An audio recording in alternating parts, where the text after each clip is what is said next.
No kā sastāvēja biezākais izdevums Latvijas avīžniecības vēsturē?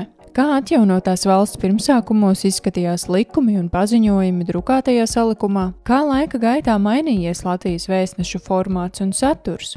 To, ko agrāk šķirstījām bibliotēkā, tagad klikšķā tālumā varam aplūkot vietnē vēstnesis.lv.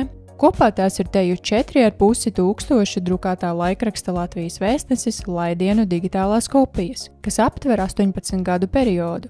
Kur atrast šo digitālo kopiju bibliotēku?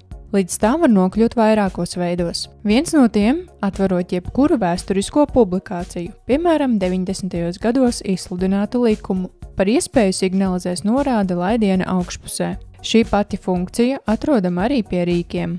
Otrs veids – no laidienu arhīva. Arhīvs ir klikšķā tālumā no jebkura atvēruma vietnē, proti ekrāna augšējā kreisajā stūrī, uzspiežot uz ikonas ar uzrakstu arhīvs, atvērsies kalendārs, kurā var atlasīt nepieciešamo datumu. Lai būtu ērti lietot, tās visas pieejamas lejuplādei, sākot ar oficiālā laikraksta Latvijas vēstnesis 1. numuru, kas iznāca 1993. gada 25. februārī, līdz pat oficiālās elektroniskās publikācijas ieviešanai 2012. gada vasarā.